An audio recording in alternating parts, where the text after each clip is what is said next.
Hello friends, welcome back on my YouTube channel Ranju classes of English literature. Friends, आज हम एक और sonnet को कवर करेंगे, ठीक है, जिसको जॉन मिल्टन ने लिखा है। और ये सोनेट जो है उन्होंने अपने खुद को ही डेडिकेट कर रखी है। और सोनेट का जो टाइटल है वो है ऑन हिज ब्लाइंडनेस, ठीक है, on his blindness written by John Milton. Okay, तो क्या आता है इस सोनेट में? बेसिकली ये सोनेट क्या बताती है कि जब मिल्टन जो है ना 44 ईयर्स के थे ना, तो उनकी आंखों की जो है रोशनी चली गई थी, ठीक है। Milton lost his I sites when he was 44 years old. तो इस सोनेट में जो है पोइट ने यही बता रखा है। तो चलिए मैं आपको एक बार इसकी समरी बता देती हूँ। आज हम इसकी समरी को ही डिस्कस करेंगे ओनली। तो चलिए ज़्यादा टाइम ना वेस्ट करते हुए शुरू करते हैं। जब मिल्टन जो है ना 44 ईयर्स के थे, तो उनकी आई साइट थी जो वो ख़त्म हो चुकी थी। आंखों की जो रोशनी है वो बिल्कुल ही ख़त्म हो गई थी। और ये जो संसार था उनके लिए, जो विशाल संसार था उनके लिए, बिल्कुल एक अंधकारपूर्ण हो गया था। कुछ भी नहीं दिख रहा था उन्हें। बिल्कुल मतलब बेकार सी लाइफ हो गई थी उन्हें, ऐसा लग रहा था। और इस पोयम में जो है, इस सोनेट में जो है, पोइट ने अंधा होने के बाद भी जो एक पोइट के रूप में अपने जो है फ्यूचर पर जो है थॉट प्रकट किए हैं, ठीक है। अपने विचारों को जो है बता रहे हैं। वो पोइट बोलते हैं कि ईश्वर ने ना उसे तो एक ही कला का उपहार दिया था, ठीक है। और क्योंकि ये पोइट थे ना, तो उनकी कला क्या थी? पोइट्री लिखना, ठीक है, राइटिंग करते थे। तो उनकी कला का उपहार था। और वह कला कौन सी थी? कविता लिखने की कला थी, ठीक है। पोयम लिखने की कला जो थी उनके पास थी। और अब वो देखो लिखी किससे जाएगी? आंखें भी तो होनी चाहिए ना, हाथ तो चलेगा, आंखों से जब तक नहीं दिखेगा वो कैसे लिख सकते हैं, ठीक है ना। तो आई साइट्स की वजह से उन्होंने, मतलब उनकी रोशनी जब चली गई थी आंखों की, तो उन्होंने बहुत मुश्किलों का सामना किया था। लेकिन फिर भी ना इस कला का प्रयोग में लाने का जो है साधन जो है पोएट ने, भगवान ने जो उनसे छीन लिया हमेशा के लिए। और वह इस धरती पर मतलब अंधा आधा सा जो, मतलब अपना आधा जीवन बिताने से पहले, मतलब अभी 44 ईयर्स की थी यार। 44 ईयर्स कितनी एज होती है आपको पता ही होगा। इस एज में फिर भी लोगों की आंखें ठीक होती है। बुजुर्ग जब ज़्यादा हो जाते हैं तब कहते हैं कि दिखना बंद हो जाता है, थोड़ा धुंधला वगैरह दिखता है। बट ये 44 ईयर्स की है, तो मतलब अभी तो उन्होंने, उनकी जो है मतलब हाफ ही लाइफ जो है अभी उन्होंने व्यतीत की थी, ठीक है। अभी हाफ ही जो है उनकी लाइफ जो है इस धरती पर उन्होंने व्यतीत की थी, ठीक है। तो he had became a blind even before half of his life was spend on his earth. और ये जो जीवन था उनके लिए एक मृत्यु के समान लग रहा था। और मतलब वो गुण जो था पोइट्री लिखने का, वो भी भगवान ने उनसे छीन लिया था, ठीक है। मतलब जो गुण उन्होंने दिया था वही उससे छीन लिया। अब कैसे छीना? क्योंकि आंखें ही चली गई हैं, तो फिर वो पोइट्री कैसे लिख सकते हैं? पोइट जो है अपनी कला का जो है, मतलब अपनी जो आर्ट था उसका पूरा प्रयोग तो करना चाहता था, ठीक है। बट क्या करे, जब वो ब्लाइंड ही हो चुके थे। तो वो ईश्वर का जो ईश्वर के बारे में भी बताना चाहते हैं कि उनकी जो आत्मा है वो इस बात के लिए भी तड़प रही थी कि वे अपने जो पोइट्री के जो मतलब गुण वगैरह होते हैं, ठीक है, उनका प्रयोग करके अपने जो है उसकी जो है सेवा करना चाहते थे, ठीक है, गॉड की। पर लेकिन क्या हुआ? अंधेपन का जो है, उनके ब्लाइंडनेस की वजह से जो है वो ऐसा करने में बिल्कुल ही असमर्थ रहे। तो उससे इस बात का भी, मतलब पोइट को जो है इस बात का भी डर लग रहा था कि ईश्वर उससे जो है अपनी कला को जो है व्यर्थ पड़ा रखने के कारण नाराज़ होगा। क्योंकि देखो, अब देखो भगवान ने उसको ये कला दी है ना पोइट्री लिखने की। हर किसी की बस की बात नहीं होती है। पोइट्री ऐसे नहीं लिखी जाती, राइम टू राइम करना होता है। हर चीज़ को देखना पड़ता है, मीटर देखना पड़ता है उसमें, कौन से जो है फिगर ऑफ स्पीच यूज, मतलब हर चीज़ को देखना पड़ता है ना।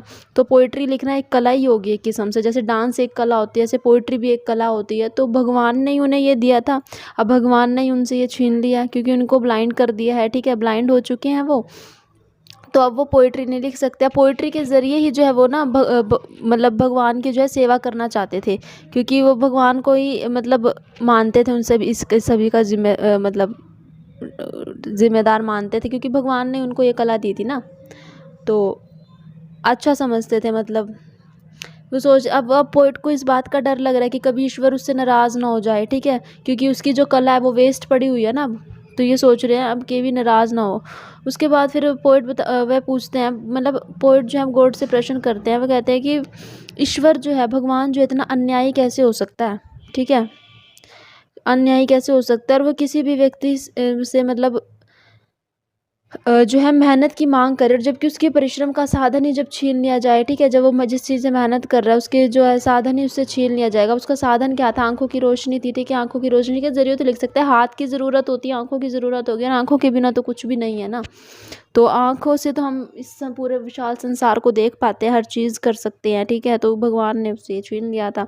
अब ईश्वर ने उससे जो है ये पोएट्री लिखने की जो है कला ईश्वर ने ही दी थी ना, लेकिन अब उनकी जो आई साइट चली गई है, ठीक है? ब्लाइंड हो चुके हैं, जिसके द्वारा इस जो गिफ्ट गिफ्ट यानी कि जो इन्होंने उनको जो है उपहार भगवान ने दे रखा था पोएट्री लिखने का, ठीक है?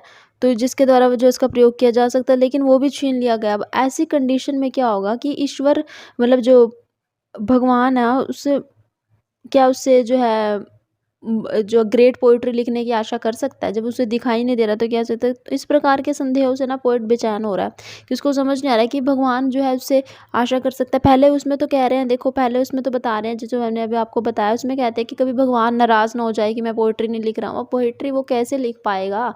उसकी तो आँखें ही नहीं है ना, तो आँखों की वजह से ही तो लिख पाता था। अब फिर उनके मन में ये सवाल भी आ रहा है कि अब क्या भगवान ये उससे ये आशा कर सकता है कि ये पोएट्री लिखे? ठीक है? तो इस प्रकार के जो मतलब कॉन्फ्लिक्ट है उनके माइंड में चल रही है, ठीक है? और उसके बाद फिर एक मन में स्वयं को एक आवाज़ आती है कि फिर उनके मन में एक अंदर से आने वाली एक आवाज़ जो है उसके मन में फिर एक मतलब पीस देती है उसको, यानी कि शांति प्रदान करती है।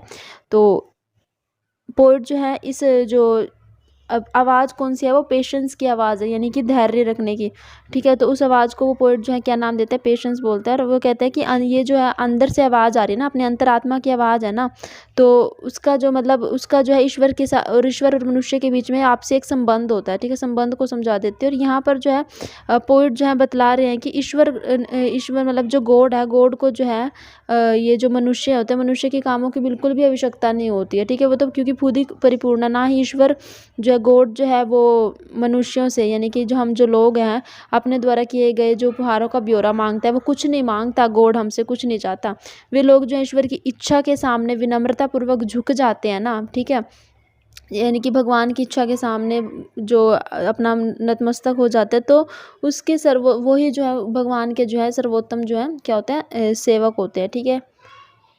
और मतलब वही भगवान के सबसे ज़्यादा करीब होते हैं। और जो गॉड होता है, गॉड की इच्छा के सामने दिल से झुकना ही उसकी सबसे बड़ी सेवा होती है, ठीक है? हम दिल से अगर भगवान को किसी को भी मानते हैं, तो अगर हम उसकी दिल से सेवा करना चाहते हैं, तो वही हमारी सबसे बड़ी सेवा होती है। तो जो भगवान होता है, तो ईश्वर जो होता है ना, जो गॉड जो होता है, वो राजाओं के राजा के समान होता है, राजाओं के भी राजा, यानी कि सबसे बड़ा होता है गॉड को यहाँ पर ये बता रहे हैं, ठीक है? देखो पहले तो कह रहे हैं कि कभी नाराज़ ना हो जाए, अब कह रहे हैं कि इनके मन में एक आवाज़ आता है, देखो धैर्य भी रख रहे हैं कि भगवान ये तो हमसे मांगता ही नहीं है, वो तो सबका अब सबको एक समान समझता है ना, ठीक है? वो तो गॉड का भी मतलब भगवान राजाओं का भी राजा है, सबसे बड़ा है कहने का मतलब है, ठीक है? परमात्मा जो होता है, परम पिता परमेश्वर, वो सबसे बड़े होते हैं, ठीक है? तो जैसे ईश्वर तो राजाओं के भी राजा के समान होता है, उसकी आज्ञा जो है मतलब उसकी आज्ञा के पालन तो सभी लोग करते हैं, ठीक है?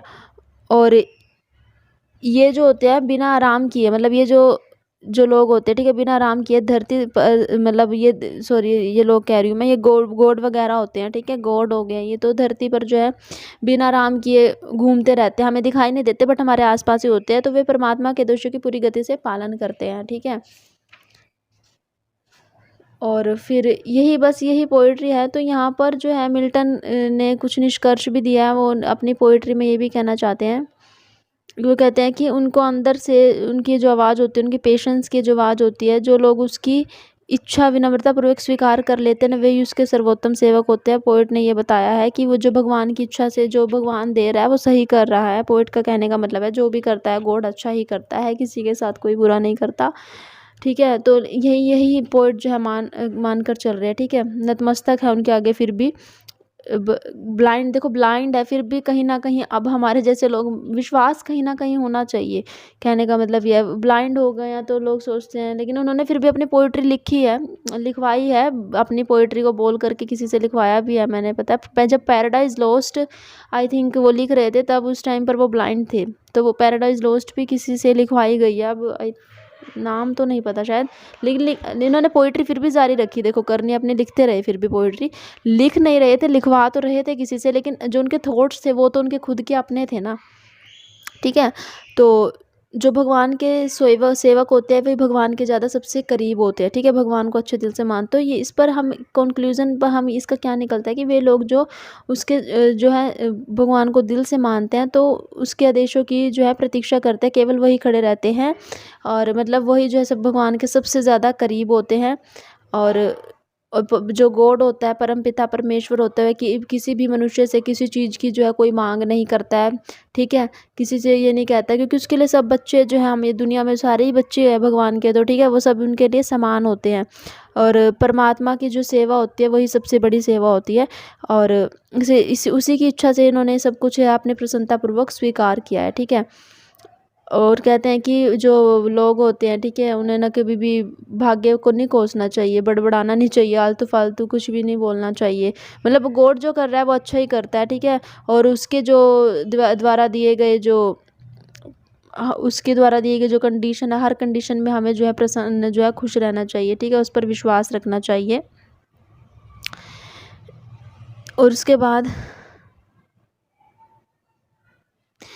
क्योंकि वो ब्लाइंड भी हो चुके थे, ठीक है, ब्लाइंड होने के कारण भी वो जो है उनका ईश्वर पे से विश्वास नहीं उठा है। ठीक है, तो कहीं ना कहीं हमें भी ये सीखने को मिलता है कुछ ना कुछ। ठीक है, तो उसकी इच्छा को जो उन्होंने शांतिपूर्वक, किसकी इच्छा को, गॉड की इच्छा ही मानी उन्होंने। ब्लाइंड होना मतलब गॉड की मर्जी से हुआ ये। ठीक है, उन्होंने इनको ब्लाइंड किया, अब उन्होंने उसे स्वीकार भी कर लिया है। ठीक है, शांतिपूर्वक उसे स्वीकार कर लेते हैं और गॉड की जो है सेवा करते हैं। ठीक है, तो ये थी हमारी सोनेट की समरी जो आज हमने डिस्कस करी है। आई होप आप सभी को समझ में आ गई होगी। अगर आपको वीडियो अच्छी लगी है, आपके लिए यूज़फुल है, तो प्लीज़ वीडियो को लाइक शेयर एंड सब्सक्राइब करना बिल्कुल भी ना भूलिए। Thanks for watching this video.